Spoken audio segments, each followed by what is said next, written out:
Welcome to another episode of Tonight with Zororo, featuring your host, Zororo Makamba, and your DJ, SK.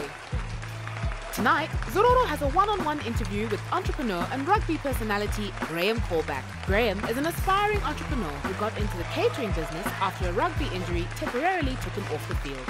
He also began writing a book during that time to help him with his healing process. You can join us in conversation on Twitter and follow us on @TWZShow. And don't forget to include the hashtag TWZ. And now, give it up for your host, Zororo Makamba. Thank you, everyone. Good evening and welcome to another episode of Tonight with Zororo. My name is Zororo Makamba. Now, does the way you spend your money define the kind of person that you are? Our people are known for being conspicuous consumers world over. I mean, the number of luxury vehicles that are on the streets of Harare are being driven by new money folks that don't even have a house to their name. Well, some do, but a majority don't. You see, our love for status symbols has us doing all sorts of outrageous, illegal things in order to keep up with appearances. A colleague once said to me that African men want the following: a big car, a farm, which will lead to lots of women. Yeah, and the praz, yeah. Let's take the Toyota. My baby Arkup. I'm telling you, that conversation happens at a lot of different places.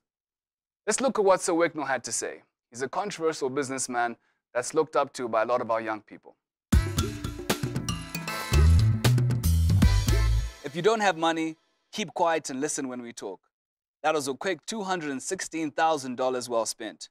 Being a new year, I found it of paramount importance to spoil myself once again, seeing as buying brand new cars has always been a hobby. My car looks so fly, you don't want to park next to me. That was Sir Wicknell, and as you can see, the proof is in the pudding.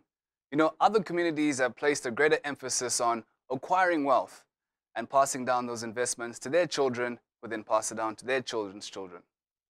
The Bible says, "A good man leaves an inheritance for his children's children, but the sinner's wealth is lined up for the righteous."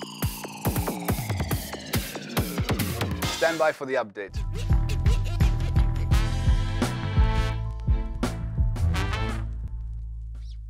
You know, white people get money, don't spend it. Or maybe they get money, buy business. I'd rather buy 80 gold chains and go ignorant. I know Spike Lee gon' kill me, but let me finish. Blame it on the pigment. We live with no limits. Hey, okay. Hey, we're back. Hey, what's up, guys? Kanye West, man. Yeah. I was feeling a flow right there. Do we have a universal problem? We do. We do? I think we spend money as quickly as we make it. Yeah, we make money in 2 days. By the third one, it's gone. Kanye was honest about, he wasn't telling the truth when he was spitting those bars. You know, you talk to a lot of young guys who have ambition and want to be seen. They like the bright lights. You say to them, if you got given 100 grand today, what would you do with it?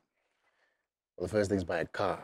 Put rims in it. They'll buy bottles first. Bottles, yes. And then they'll buy the car, you know. But anyway, that's our opinion. We want to know what you guys think. Get in touch with us on the social media platforms that are on your screen. We're going to take a short break, but look out for Angry Mwana and some of Zimbabwe's top car spenders. Keep it locked here on TWZ.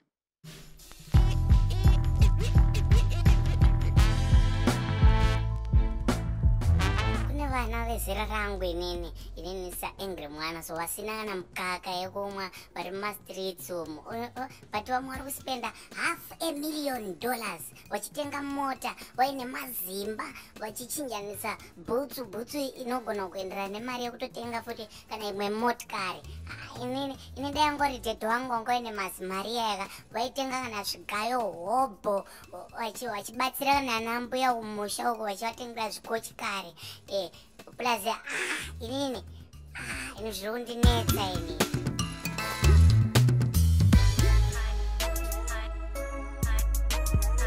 The TWZ Top 8 Car Spenders. Starting off at number 8 is Cape Town-based Zimbabwean soccer player Abbas Amidu, who owns a BMW 1 Series valued at about $40,000.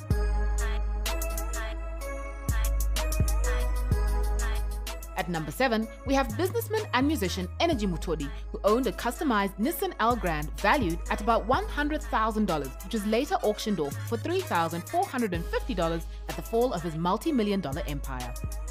At number 6, we have flamboyant businessman Genius Kadungure, who owns a Dodge Viper valued at about $100,000.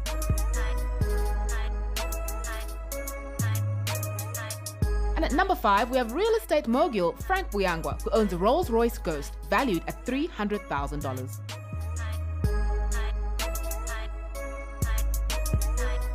At number 4, we have religious leader Prophet Makandiwa, who owns a Mercedes-Benz S65 AMG valued at a little over $300,000.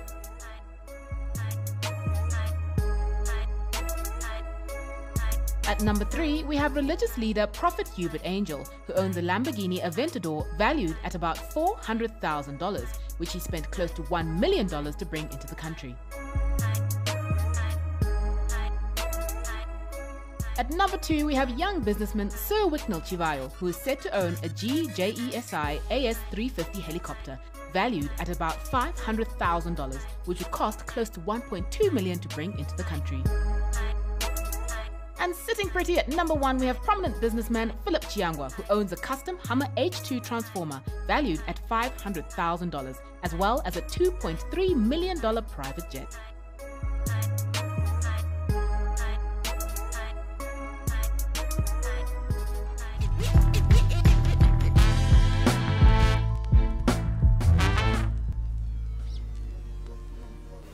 We'd love to know what you think. Share your thoughts with us on our Facebook page, Tonight with Zororo, and on Twitter @TWZ Show.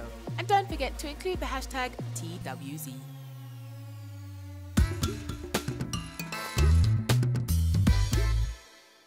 Man, Angry Mwana always cracks me up. Welcome back to TWZ. All right, up next is my interview with entrepreneur and rugby player Graham Corback. We'll be right back.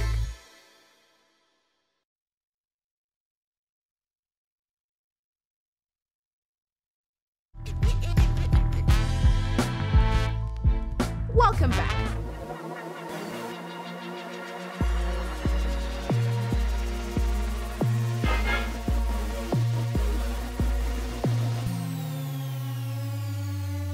My guest this evening is an entrepreneur and he also plays for the Cheetahs and the Sables. Please help me welcome Graham Corback. Thanks for having me, Zed. How are you doing, my boy? Yeah, good. It's awesome to be you here. well? Very humbling. Good to see you. Yeah. Not too long ago, you suffered what was almost a career-threatening injury. Tell us about it. What happened? Yeah, well, at the time, I thought it actually was the end of my career. It was that serious. Beginning of 2013, we were preparing for the Hong Kong Rugby Sevens tournament. And at training, and we were doing one-on-one contact at training of all things. And I got stuck in a freak tackle by Fortune Chipendu. Lucky he's such a big man, so I could say, no, at least it was a big guy that did the damage and not a small guy. But anyways, yeah, I clean snapped my tibia and fibula clean through, and obviously needed an operation straight away. I was in bed for a month and on crutches for 6 months with a plate and 10 screws in my leg. So wow. Yeah, so I thought that was the end of me, and it was a really tough time in my career, especially as a youngster and just coming back from a university and wanting to give my all to Zim Rugby. For that month when you were lying in bed, what was going through your mind in terms of post-rugby? Because I'm sure you thought, this is the end of me, I need to do something else. Yeah, well, I think luckily enough I have a really strong faith, which helped me through that, because obviously God's plans are so much bigger and brighter than the plans that we make for ourselves and imagine for ourselves. So that really helped me through that stage. I actually started writing a book to get me through the time and just to get my thoughts down onto paper. But yeah, it was really tough, and I started thinking about entrepreneurship, because that's what I'm really passionate about, and the situation in Zim, really caters for that, along with sport. What are some of the things you've been doing now? Well, as soon as I broke my leg and I was able to get up on crutches, I actually started a mobile catering business called G-Dogs Mobile Catering. And my first event was it used to be called the Kotko Rugby Festival, now Dairy Board. And And I'd come back from university. I started with nothing, not a cent in my pocket, not a Benjamin to my name. And yeah, borrowed a table, borrowed a tent and some gas scottles, and went out there on my crutches, bought all my meat for the week on credit, and got busy. The week went really well, and I reinvested all my profits back into the business, and it started to grow. Did you ever think that you'd end up selling hot dogs and burgers when just, you know, this other day you were playing for our country? It's crazy how life flips, right? Yeah, exactly. It just puts everything into perspective, and it's a real humbler. I saw a massive opportunity in events catering for, you know, all events around Zimbabwe, and specifically in Harare. And I would like to think of myself as an aspiring entrepreneur as well as a rugby player. And that's just where the opportunity was, in hot dogs. So some of my friends say, hey, what are you up to? What did you do when you broke your leg? And I say hot dogs. And you know, the usual response is they pack out laughing. But it is what it is, and it's a good business opportunity. The boys who wear the jersey, do you guys play rugby from 8 to 5? Can you do it solely as a profession that you make money off? Yeah, unfortunately in Zim, the reality is that that's not feasible at the moment. We still play as amateurs, and at the best of times as semi-professional. So most of the guys actually have full-time jobs. We train, we in the gym at 6 in the morning, 6, 7 in the morning until 8. Everyone finishes their gym session up, has a shower, puts on their suit and tie, and off they go to work for the whole day. You're joking. I'm serious. And then we do obviously our field training in the evening under floodlights once everyone's finished their day of work. And I think that's what people don't realize that watch us as the Zim Cheetahs, is that we're competing against full professionals. And in our team we've got 1 accountant, 2 salespeople, a sports coach, a caterer. A caterer, and the rest of it. And we're able to go and compete on the international circuit. Do you think we're suffering because of that? Because not enough maybe attention or resources is being given to the craft as maybe some of the other countries that are competing on a better level? Yeah, I think in the past we could get away with being an amateur sport because other unions were also in that phase. But in the last 2 or 3 years, the whole rugby world's really gone professional, especially with sevens being a part of the Olympics now. Sevens rugby is a sport at the Olympics. So rugby organizations across the world are pumping massive resource into their sport, and we're kind of being left behind. So it is getting a lot harder to compete, and we really need that backing. But where does it go wrong, Graham? Because at school level, we're particularly good. We can compete right out there with some of the best countries in the world. But after high school, it just all goes down the drain. Yeah, it's I wouldn't say it goes down the drain per se. But we have a lot of talent leaves. There's a mass talent exodus after school of players that might not just be rugby players, but I think the tertiary education sector, people, a lot of youngsters go outside the country to further their education. I know you've been in the States. I studied at Tuks in Pretoria, and I think that's the general trend that takes away all our talent. And what would keep them here is you know, financial reward for playing rugby, you know, as well as our economy. So a lot of talent gets lost straight after school. But I really want to appeal to the youngsters out there that go away after school and are really talented. You know, they've made the age grade teams, Zim under 18, Zim under 19, and then they kind of get lost to the world or lost in the system. They're playing overseas. Can you imagine how many good rugby players that have come through our school system are out there? So I really want to appeal them to keep in touch with the Zimbabwe Rugby Union, so they know exactly where you are and your whereabouts and what you're up to and what level you're playing at. And you can always get called back for training camps, because that's how it works at the moment. Most of our players are foreign-based, plying their trade overseas or down south. And then for major tournaments, for World Cup qualifiers and for Hong Kong Sevens and that sort of thing, everyone comes back. But if no one knows about your whereabouts, then it's hard to figure you out. You know? I mean, many people don't know this, but Graham and I played with David Denton, and now David Denton is a flank for the Scottish rugby team. It's crazy how some of the guys we grew up with are now really at the top of their games. Yeah, it's incredible to see that. And if we could hold on to that talent somehow through whatever means it takes, there's so many players out there. David Pocock for Australia, Beast. the Beast, Tonderai Shavanga, and the list goes on. It really is. Dave Ewers, he's playing for Exeter in England. Well, it's good that you stayed. Thanks for stopping by, Moz. Yeah, good to see absolutely. you. Good luck with the hot dogs and the burgers. Yeah, thanks so much for having me. It's a privilege to be on here. And keep repping Zimbabwe. That was Graham Corback, entrepreneur, but also plays for the Sables and the Cheetahs. We'll be right back. We'll be right back. Welcome back.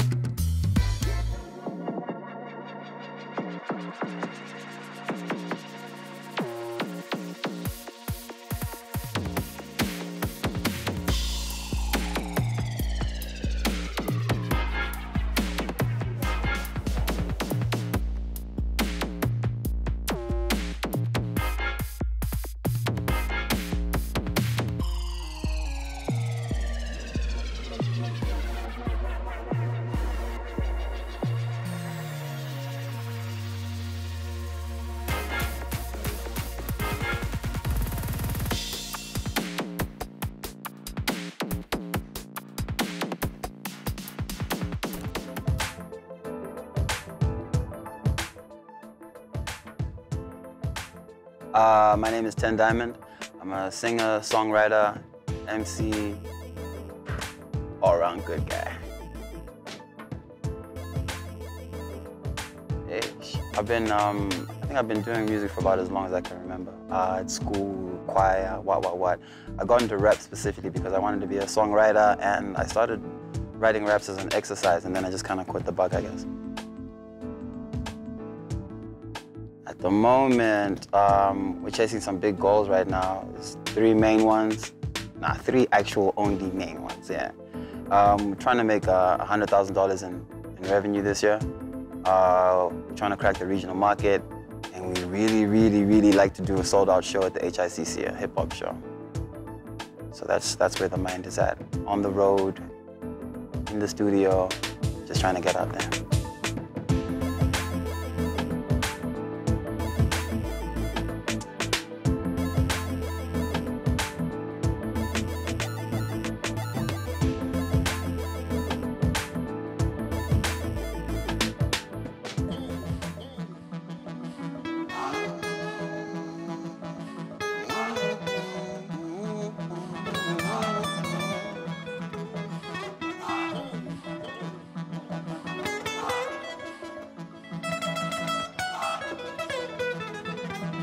Ladies and gentlemen, Ted.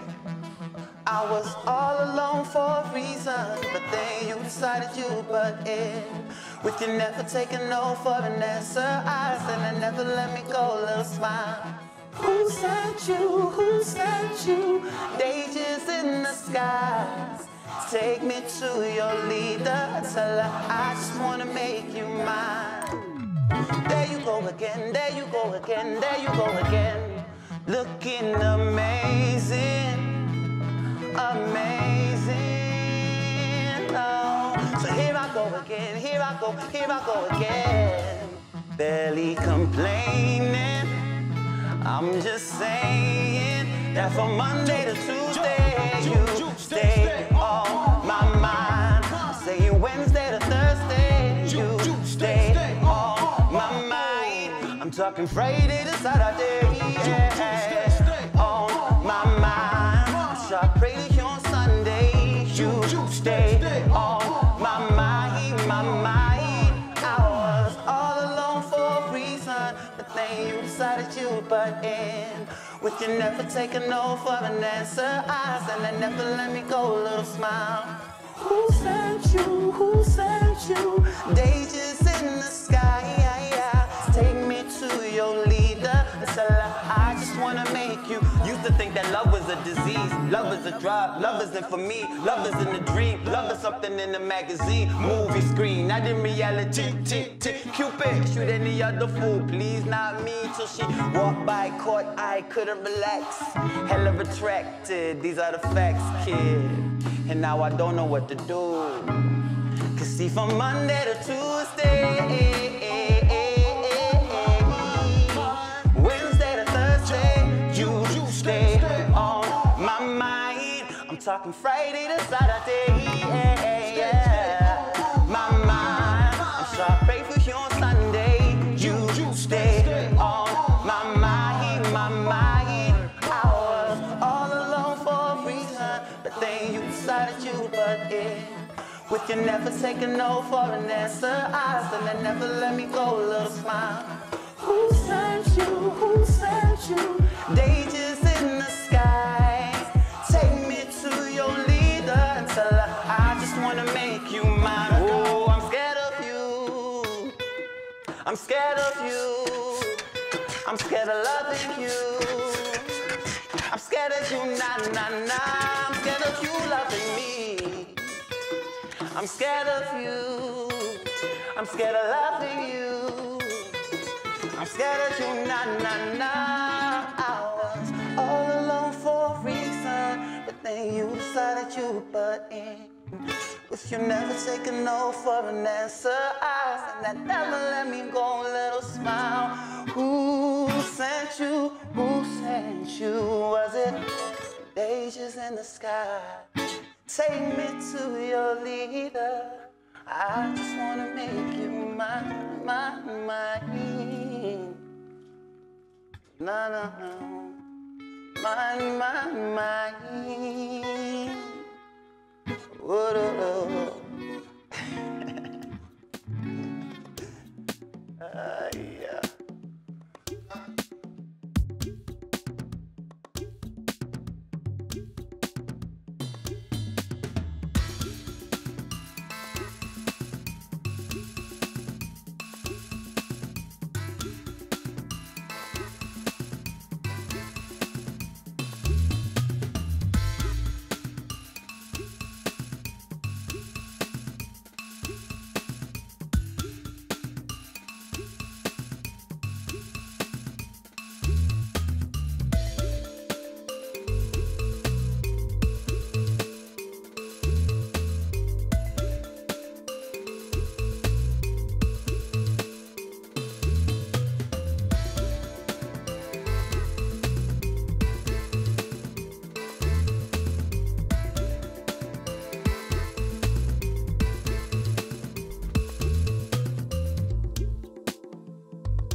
Okay, video rolling, and it's 3, 2, 1.